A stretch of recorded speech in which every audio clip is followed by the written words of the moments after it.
राधा रानी को भी अभिमान आ गया, इधर चली गई। इधर से गोपियां वृक्षों से पूछती आ रही हैं कि हे वृक्ष, तुम ही बता दो हमारे गोविंद हमारा कहना कहां गया है। तब तक एक गोपी ने कहा कि महाराज, ये पेड़ पुरुष हैं और ये पुरुष हम स्त्रियों के दर्द को नहीं समझेंगे, इसलिए ये नहीं बताएंगे कि हमारे गोविंद कहां चले गए हैं। इतनी ही देर में उन गोपियों की नजर तुलसी पे पड़ गई और तुलसी से पूछने लगी, ए तुलसी, तू तो कृष्ण को अति प्रिय है, कम से कम तू ही बता दे कि हमारे गोविंद हमें छोड़ के कहां चले गए। तब तक एक गोपी बोली कि तुलसी नहीं बताएगी। क्यों? बोले तुलसी तो हमारी सौतन है, ये हमें नहीं बताएगी। पूछती जा रही हैं, लताओं पेड़ों पत्तों से सबसे पूछती हैं, यहां तक हवा से पूछती हैं, हे हवा, वायु तू ही बता दे, क्योंकि जब भगवान गए होंगे तब तेरा स्पर्श करके गए होंगे। लेकिन किसी ने जवाब नहीं दिया। धीरे धीरे गोपियां चलती गईं और जो ही गोपियां धीरे धीरे चलती गईं तो महाराज वहीं पहुंच गईं जहां पर राधा रानी बेहोश पड़ी थी, क्योंकि भगवान उनको भी छोड़ करके चले गए। जब राधा रानी को गोपियों ने देखा तो महाराज भगवान श्री कृष्ण के नाम का संकीर्तन किया और संकीर्तन करते ही राधा रानी के चेहरे पर महाराज जल डाला। राधा रानी की आंखें खुल गईं और राधा रानी की आंखें जैसे ही खुली सो राधा रानी कहने लगी, हा नाथ रमण प्रेष्ठ क्वासि क्वासि महाभुजा दास्यास्ते कृपणाया में सखे दर्शय सन्निधम। हा नाथ, हमें छोड़ करके तुम कहां चले गए हो।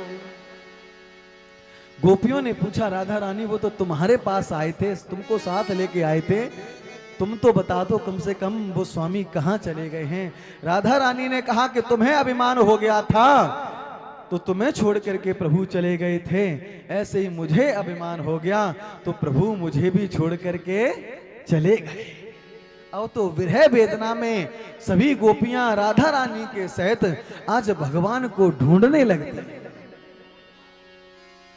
भगवान को जब ढूंढने लगती हैं, भगवान नहीं मिलते तो सभी गोपियां जाकर के जमुना जी के किनारे पहुंच जाती हैं और कहती हैं, पुनः पुलिनमागत्य कालिंधा कृष्ण भावना समवेता जगु कृष्णम तथागमन कांक्षिता।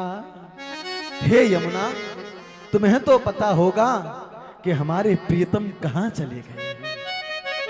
लेकिन जमुना ने जवाब नहीं दिया तो विरह में आकर के गोपियां गाने लगी। इसी का नाम है गोपी गीत।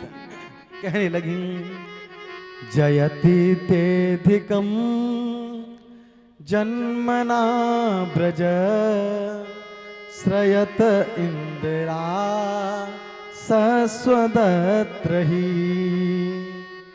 दयते दृश्यतां देच्छुतावका त्वयि धृतासव स्वां विचिन्वते शरदुदासये साधु जात सत् सरसिजोदर श्रीमुषाद्रसा सुरतनाथ ते शुल्कदाशिका वरदनिघ्नतो नेह किं वद प्रणत देहिनां पापकर्षणं तृणचनानुगं श्रीनिकेतनं फडफडार्पितं ते पुनाम्बुजं कृणुकुचे सुन क्रन्दिह क्षयं तव कथामृतं तप्तजीवनं कवि विरीडितं कल्मषापहं श्रवणमङ्गलं श्रीमदाततं भुवि गृह्णन्ति ते भूरिदा जना भूरिदा जना भूरिदा जना। गोपियों ने इस गोपी गीत में 19 श्लोक गाए, बड़ा है, इसलिए पहले श्लोक में गोपियां क्या कहती हैं? जयति तेधिकम जन्मना ब्रज, तब जन्मना ब्रज बैकुंठादि अधिकम जयति। हे प्रभु, माता लक्ष्मी, लक्ष्मी भी अपने बैकुंठ धाम को छोड़ करके और इस ब्रज में आ जाती है महाराज। जन्मना ब्रज श्रयत इंद्रा सस्वदत्र ही, इंद्रा लक्ष्मी का पर्यायवाची है।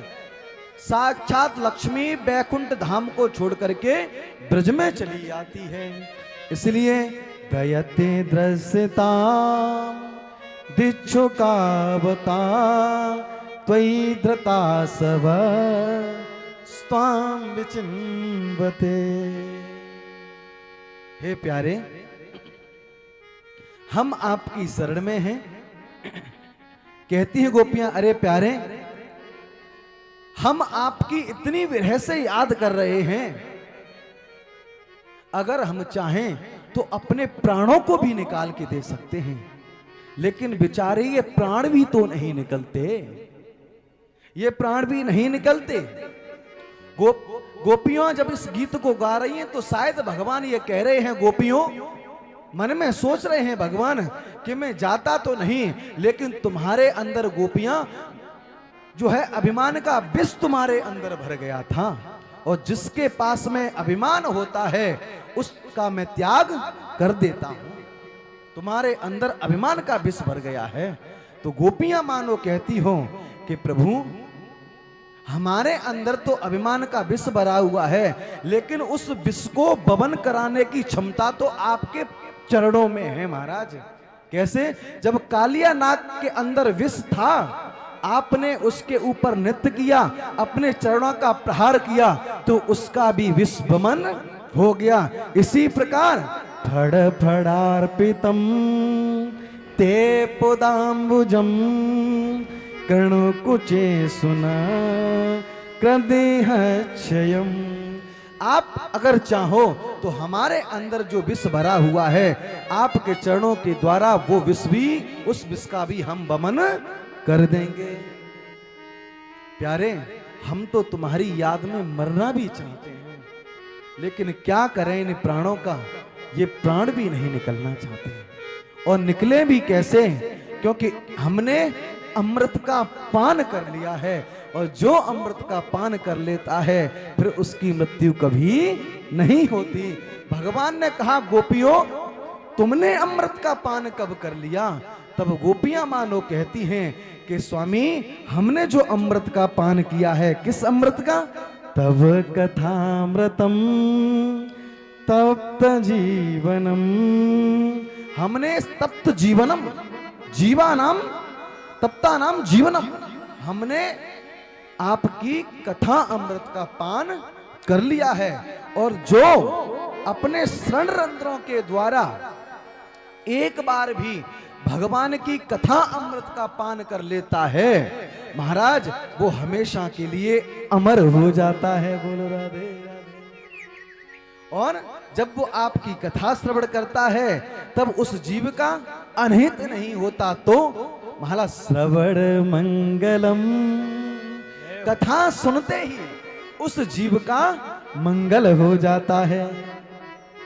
इसलिए प्रभु, हम अपने प्राणों को तो निकालना चाहते हैं, लेकिन ये प्राण निकलना नहीं चाहते, क्योंकि हमने तुम्हारी कथा का पान कर लिया है।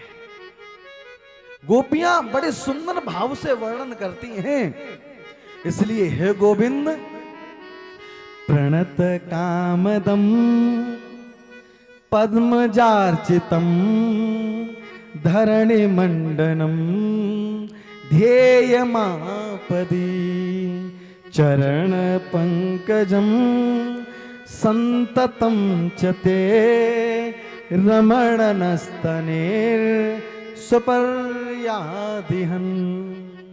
हे प्रभु, हमारा मन तुमसे ही लगा है, तुम्हारे चरणों में ही लगा है।